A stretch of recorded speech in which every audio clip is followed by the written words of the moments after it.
This story begins not in the gritty alleyways of Dublin, but in the blinding glare of the Emirati sun. The Burj Al Arab rose from the Persian Gulf in 1999, designed to look like a billowing spinnaker sail, and immediately declared itself the world's only 7-star hotel, while official rankings cap at 5.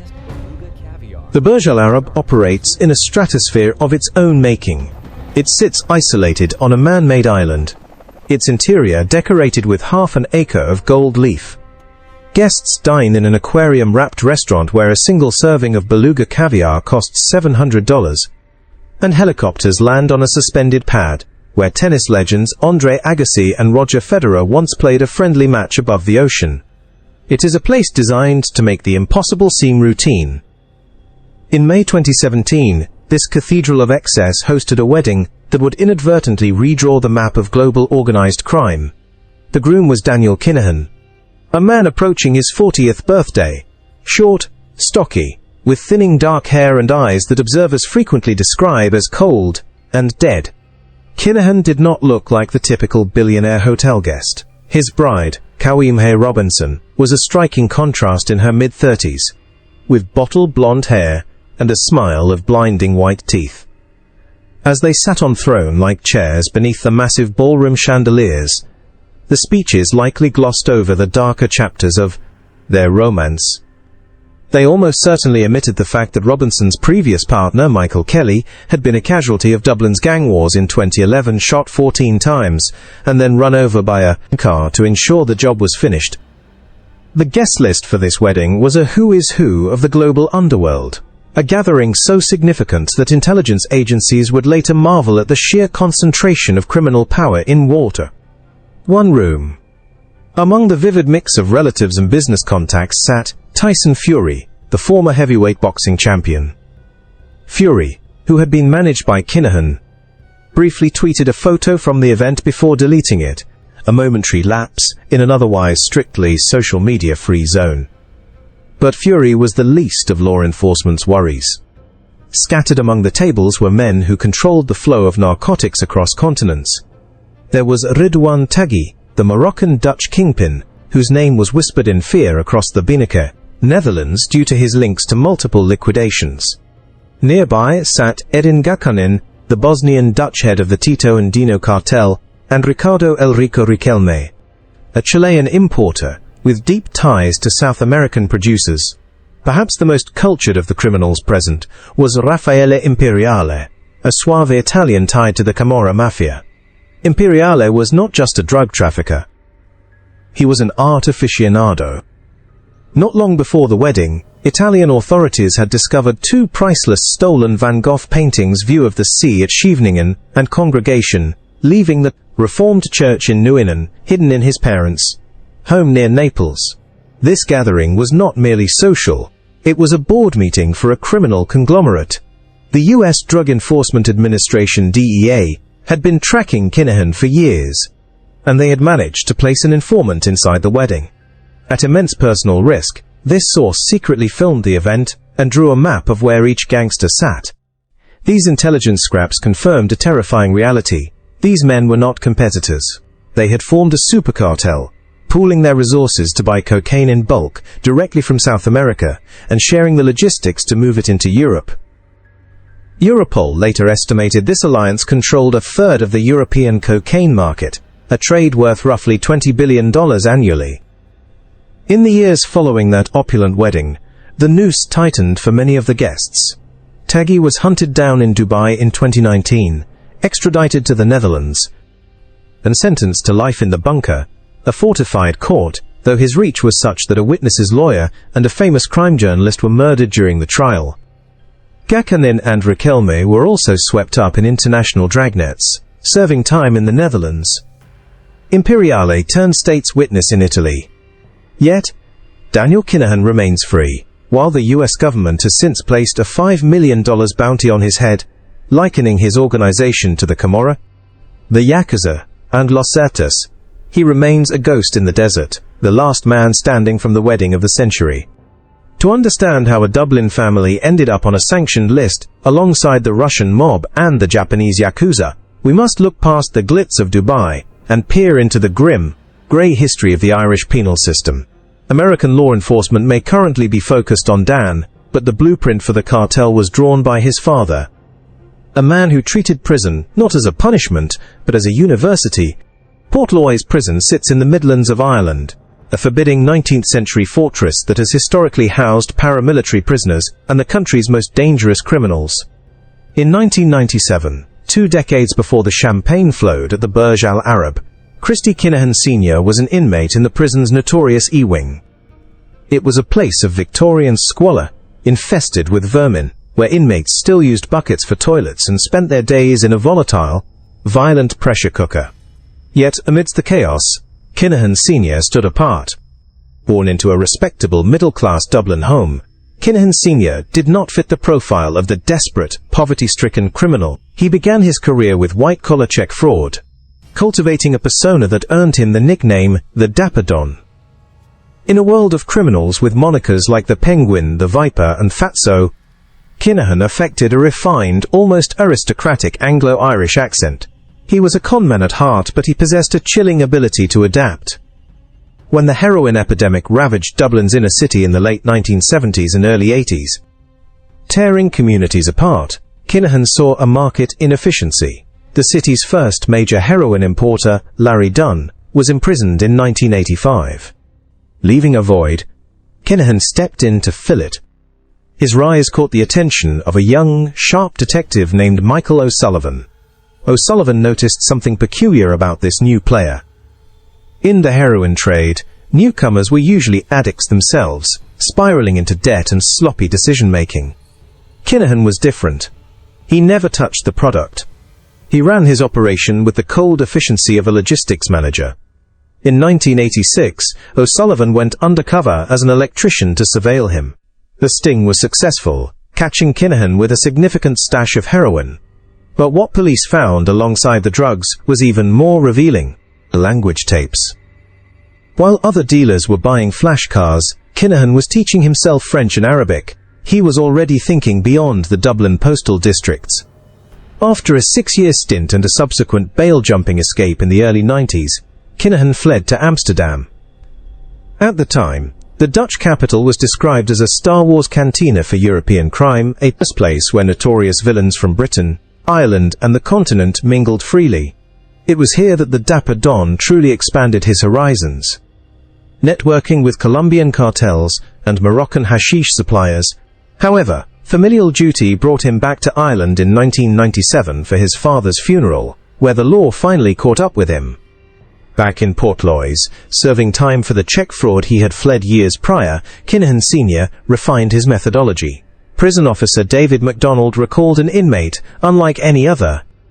While violence erupted in the yard, Kinahan stayed in his cell. He dressed neatly in slacks and button-down shirts, avoiding the tracksuit uniform of his peers. He refused to socialize or exercise with the general population and was never caught with contraband drugs or alcohol. Instead, he positioned himself as a jailhouse consultant, offering legal advice to other inmates despite having no formal training. His cell became a study hall. He enrolled in open university courses, obsessively learning Spanish, Russian and Dutch, the languages of the global drug trade. MacDonald, who supplied the course materials, witnessed a level of discipline that was almost unnerving.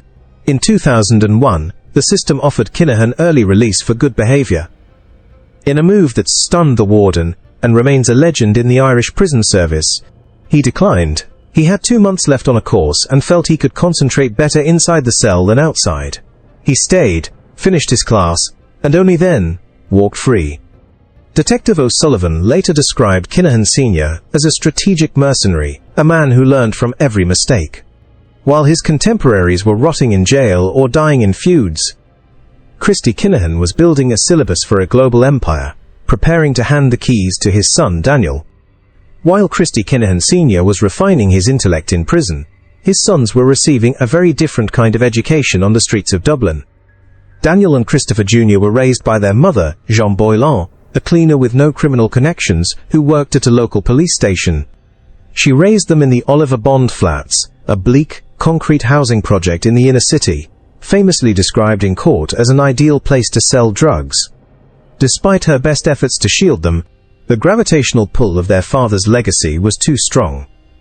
By his late teens, Daniel was already running drugs for his father's network. The two brothers could not have been more different. Retired detectives described Daniel during these apprenticeship years as a peacock. He reveled in his inherited status, dressing in the finest clothes and surrounding himself with a retinue of hoodlums. Associates whispered that he was an arrogant with a superiority complex. Yet he was plagued by a paranoia that he had not truly earned his stripes. He compensated with aggression, always spoiling for a confrontation. In contrast, Christopher Jr. was groomed for the cerebral side of the business. When police raided their mother's home, they would find Daniel posturing and aggressive, while Christopher remained unfailingly polite. It was said that Daniel once ordered his younger brother to watch documentaries on money laundering to hone his skills. Each had a role, one was the Iron Fist, the other the Velvet Glove. Upon Kinahan Sr.'s release in 2001, the family relocated to the Costa del Sol in Spain. This sun-drenched stretch of coast was rapidly becoming the new Amsterdam, a melting pot of mafias where Irish gangsters rubbed shoulders with Russian oligarchs and Colombian emissaries. It was the perfect strategic base, close to North Africa for cannabis imports, and legally porous enough to operate with relative impunity. Here, Daniel's ruthless ambition began to surface globally. British police got a chilling glimpse of this in 2004 through a betting syndicate investigation. The group was accused of laying horses, betting on them to lose, and fixing races.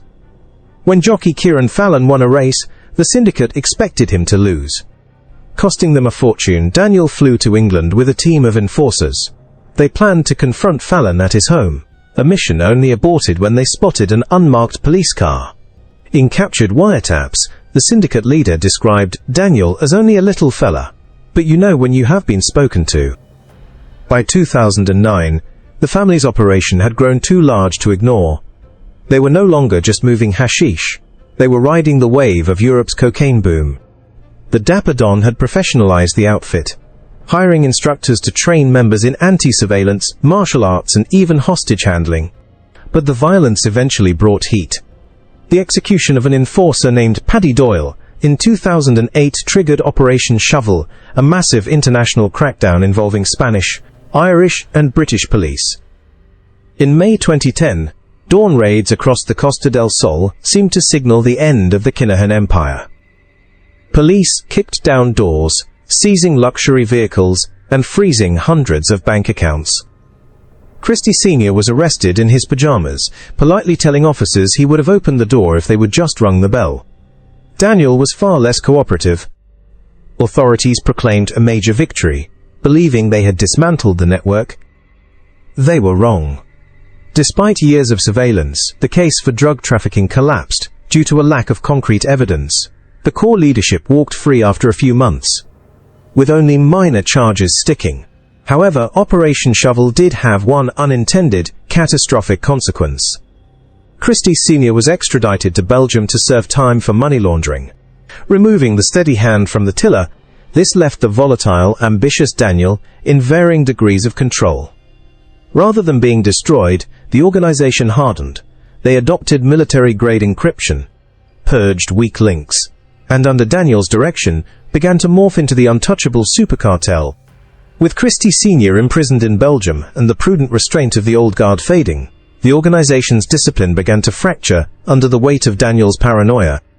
For years, the Kinahans had maintained an uneasy but profitable alliance with the Hutch family, a legendary Dublin criminal clan led by Jerry the Monk Hutch. This pact was the bedrock of Dublin's underworld stability, but after Operation Shovel, whispers reached Daniel that someone close to the inner circle was leaking information to Spanish police. His suspicion fell on Gary Hutch, the monk's nephew and a former close associate of the cartel. The disintegration of this relationship was slow and agonizing. In a desperate bid to save his nephew, Jerry Hutch negotiated a peace deal, agreeing to pay the Kinahans €200,000 as penance for Gary's perceived transgressions. Gary's brother was even shot in the leg as a punishment, offering to satisfy the blood debt. It was not enough.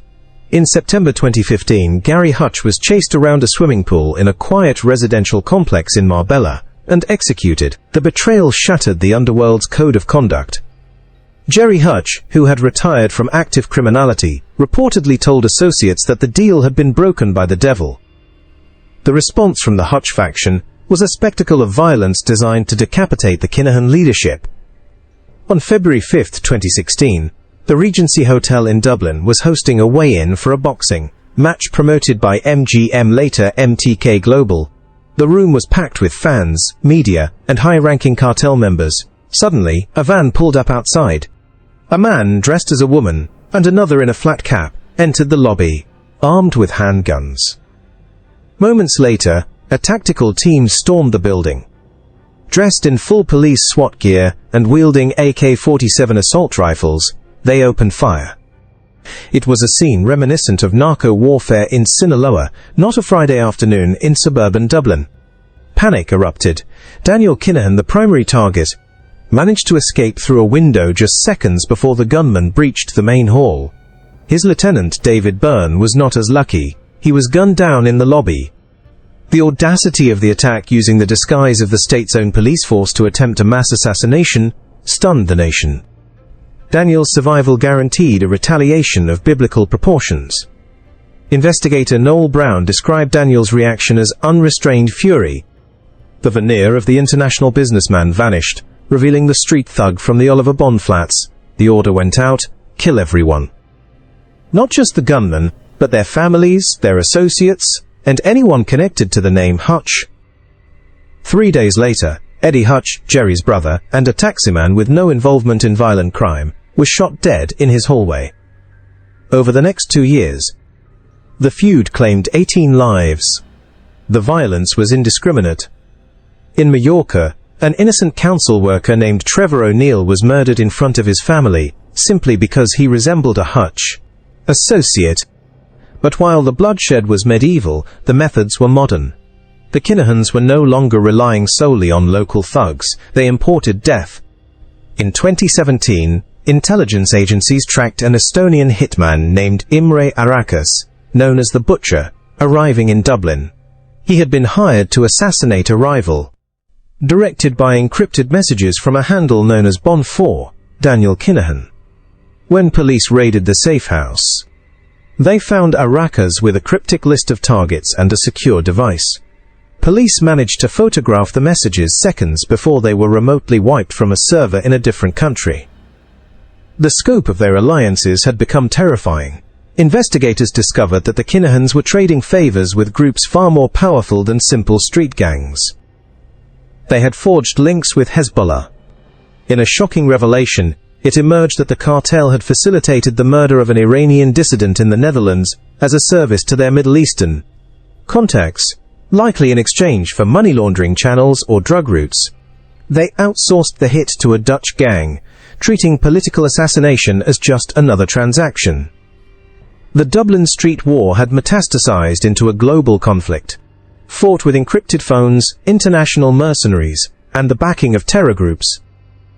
While the streets of Dublin ran red with the blood of the Hutch-Kinahan feud, Daniel Kinahan was busy constructing a glittering shield of legitimacy in the desert: professional boxing.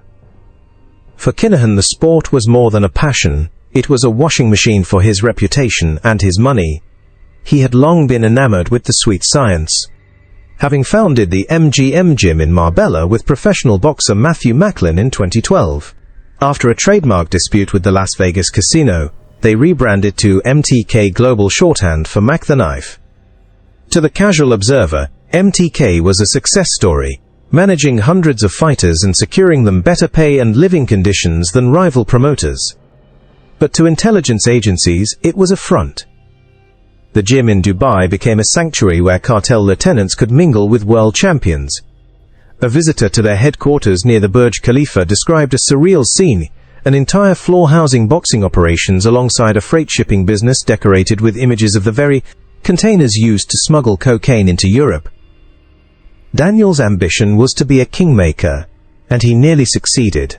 His influence reached the highest echelons of the sport, as revealed by a bombshell lawsuit filed in California in 2024. Billy Keane, a former agent for the legendary promotion company Top Rank, alleged that he was sent to Dubai to negotiate an under-the-table deal with Kinahan. Top Rank wanted to sign heavyweight superstar Tyson Fury, but the road to Fury went through Daniel. According to the complaint, Top Rank president Todd Dubois was desperate to secure Fury, but terrified of ESPN finding out about Kinahan's involvement. In secret meetings in Dubai hotels, where Kinahan arrived without security and used a standard WhatsApp account, a deal was struck.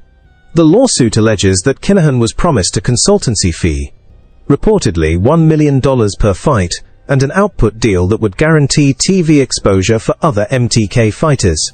When Fury hesitated to sign, doubting Top Rank's liquidity, Kinahan allegedly offered to personally guarantee the multi-million-dollar contract himself. Dubois reportedly replied, "Now that makes sense." Kinahan's desire for legitimacy eventually led to a catastrophic error in judgment. In June 2020, Tyson Fury posted a video on social media that would become the cartel's undoing. In the clip, the heavyweight champion excitedly announced a two-fight deal with Anthony Joshua, thanking Daniel Kinahan 3 separate times for getting it over the line. Kinahan, advised by a publicist to seek credit, had flown too close to the sun. The video did not just reach fans. It reached the desks of senior law enforcement officials in Washington and London. Chris Urban, a former DEA agent, recalled the collective shock. "This cannot happen. This has got to stop." The sight of a global sports icon publicly endorsing a man identified in high court as a drug lord was a tipping point. It stripped away Kinahan's businessman mask, forcing the world to see the gangster beneath. The backlash was swift. MTK Global eventually shut down following US sanctions. A successor company, Probellum, emerged in Dubai and signed many former MTK fighters, only to fold months later amidst accusations that it was merely a new coat of paint on the same old operation. Yet, the Kinahan influence lingers. When Tyson Fury fought Alexander Usyk in Riyadh in May 2024, reporters spotted a young man in the VIP rows, beaming with pride. It was Tyson Kinahan, Daniel's son, a quiet reminder that while the brand names change, the family never truly leaves the ring. If Daniel Kinahan's fatal error in the public eye was the Tyson Fury video, his tactical undoing was happening silently, in the server rooms of a French data center. For years, the super cartel had operated with a sense of invincibility, shielded by military-grade encryption. They used specialized phones EncroChat and Sky ECC, which cost thousands of euros, and had no cameras, microphones or GPS. These devices were sold with the promise of absolute secrecy. But in 2020, French police did the impossible. They hacked the EncroChat servers in Roubaix, deploying malware that allowed them to read messages in real time. The results were catastrophic for the underworld. A Dutch police chief compared the intelligence windfall to sitting at the criminals' table. Europol analysts watched as thousands of panicked gangsters discussed drug shipments, murders, and money laundering, oblivious to the fact that the police were listening. Among the chatter, one handle stood out: knife. This was Sean McGovern, Daniel's most trusted lieutenant, and the man who had been wounded in the Regency Hotel attack. Interestingly, Daniel himself was absent from these digital transcripts. His paranoia had served him well. He did not carry an encrypted phone. Instead, he relied on human couriers and face-to-face meetings, often conducting business during long walks to avoid electronic eavesdropping. His subordinates referred to him only as the big guy or Chess, a nod to his strategic mind.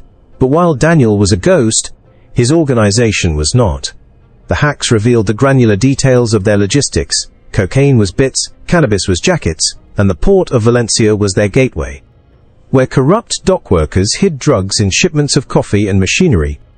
As the digital net closed, the physical one tightened on the high seas. In September 2023, the Irish Army Ranger Wing executed one of the most dramatic operations in the history of the state, descending from helicopters onto the deck of the MV Matthew, a bulk freighter attempting to flee off the coast of Cork. They seized the vessel at gunpoint. Inside, they found over 2 tons of cocaine, worth an estimated 157 million euros. The seizure was a masterstroke, but the investigation into the ship's ownership revealed something far more disturbing. The MV Matthew was owned by Symphony Marine, a shell company registered in the UAE. The company had no physical office, only an email address belonging to Jacob Joseph, a shipping broker in Dubai. When pressed, Joseph claimed his identity had been stolen, but investigators found links suggesting the true owners were aligned with Iranian interests. This was the smoking gun that connected the Kinahan cartel not just to drug trafficking, but to the murky world of geopolitical pariah states. The Dapper Don and his sons were no longer just gangsters. They were operating in the same grey zones as sanctioned regimes, moving money and goods through channels used by the likes of Hezbollah. Despite these crushing blows, the hacks, the seizures, the exposure, Michael O'Sullivan, the detective who had first arrested Christy Sr. in the 80s, offered a grim assessment. "A leopard does not change its spots," he said. "I never expected them to become carpenters or electricians." The business continued. But the walls were closing in. The MV Matthew was a $157 million loss, but for a cartel worth billions. It was merely the cost of doing business. The real threat was not financial, it was existential. For decades, the Kinahan family operated under the assumption that they were untouchable, protected by the golden shield of Dubai's neutrality. But on April 12, 2022, that shield was shattered not by a bullet, but by a press conference in Dublin City Hall. In a moment of unprecedented international cooperation, US Ambassador to Ireland Claire Cronin stood alongside chiefs from the DEA, Europol, and the UK's National Crime Agency. She announced that the US Treasury was sanctioning the Kinahan organised crime group, placing them on the same list as the world's most dangerous terrorists. A bounty of $5 million was placed on the heads of Christy Sr., Daniel, and Christopher Jr. The sanctions were a financial cruise missile. Overnight, the family's assets were frozen, and their ability to move money through the global banking system was crippled. The UAE, desperate to get off a relentless international grey list for money laundering, froze their accounts. Yet, amidst this geopolitical storm, Christy Kinahan Sr. displayed a bizarre, almost senile form of hubris. While the world's most powerful intelligence agencies hunted him, he was busy leaving restaurant reviews on Google.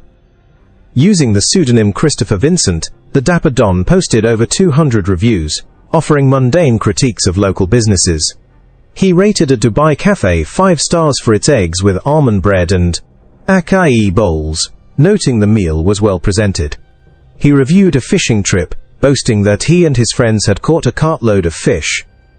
These digital breadcrumbs, uncovered by investigative group Bellingcat, revealed a man who had grown complacent in his impunity.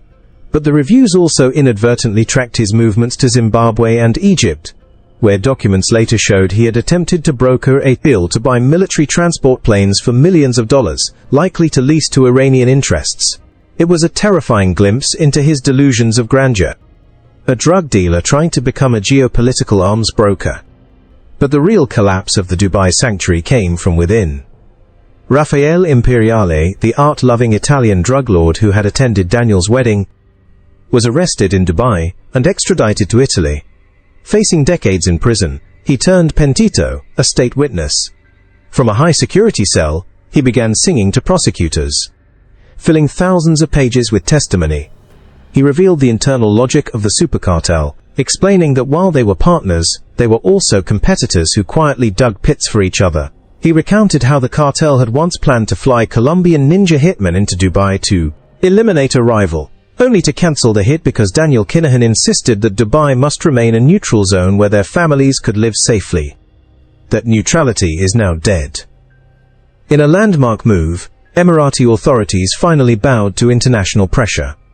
In October 2024, Sean McGovern, the man who had distributed encrypted phones to the gang and survived the Regency attack, was arrested at his Dubai home. For years, the Kinahans believed extradition from the UAE was impossible.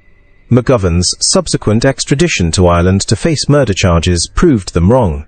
He now sits in Port Liar's prison, the same fortress where Christy Sr. once studied Russian, awaiting a trial that could bury the cartel for good.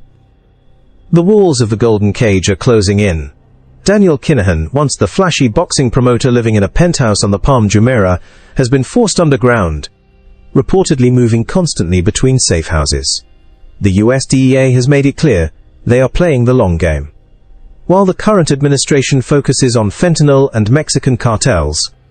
The $5 million bounty remains active, a tempting prize for any associate looking to cash out.